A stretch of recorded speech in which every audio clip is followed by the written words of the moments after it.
Okay, warning up front, there's likely to be swearing in this video. I've just watched Theresa May's little speech about how things went yesterday in the EU. And, yeah, okay, alright, let's get into it. The smugness and the condescending speech has got me pretty upset. Trying to be as polite as I possibly can. In simple language, because you're far too stupid to understand politics. The fuck is wrong with you? Okay, alright. Not everyone knows every political term, but it's pretty obvious what the EU have said. You don't want to be part of this club, but you want all the benefits. That can't happen unless you pay to be part of this club. That's a pretty universal scenario. That's something everyone can understand.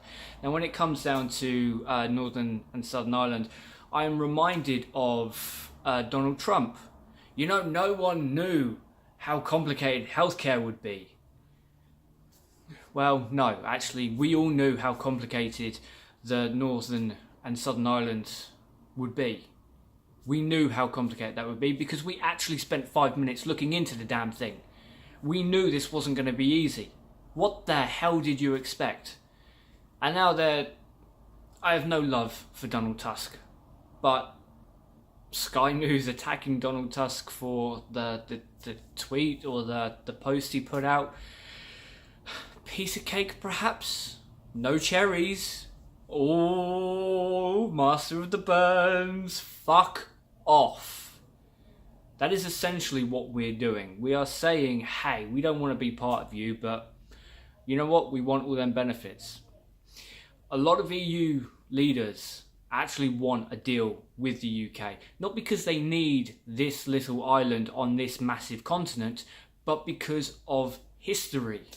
Because we are their allies. Because we are their friends. That's why they're trying.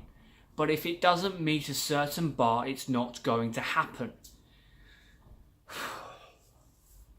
Theresa May coming out with this trying to act tough, saying, you know what, a second referendum at this point would be a shambles of democracy. Okay, alright. The vote was incredibly close. A lot of people have changed their opinions. A few people who voted to stay would now vote to leave. A lot of people who voted to leave now would stay. But as European leaders put it best, Vote Leave lied. And the day after, they fled the country. Nigel Farage does not live in the UK. He lives on the continent. Jacob Rees-Mogg is a multi-millionaire who can go at any time. David Cameron lives in the continent. Tony Blair lives in the continent, but hey, that's because he's scared Corbyn will get in and actually charge him with war crimes. This tough talk, who the hell is it for? Is it for the people you think are backing you? Because it sure as hell isn't good for the UK. And the final bit of the speech, which made me cringe. Saying that EU nationals in this country, you're our friends and you have the right to stay here, that's a good thing to say. But coming from Theresa May, it doesn't reassure me. And it shouldn't reassure anyone else because she has broken every damn public promise she's made. And I say public promise because the private ones, you know, those promises to destroy the National Health Service, to destroy social care, to piss on the poor and make life generally as hard as can possibly be unless you've got 6 figures in your bank account, those are the promises that she keeps. But for everything else, helping the average family is now £49 worse off a week. Not just worse off, they're short of providing basic lifestyle. Because of Theresa May. Wants to build more social housing. Well, you know what? Yeah, on the surface that sounds great. But these houses are going to be sold for $250,000, $500,000.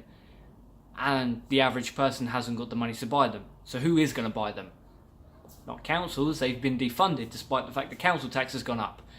It's going to be multi-millionaires, more private landlords.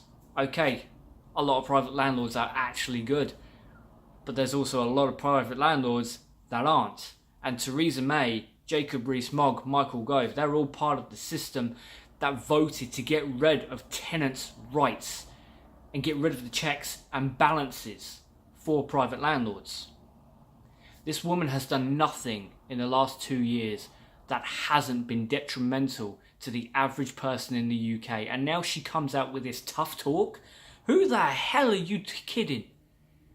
Jesus Christ.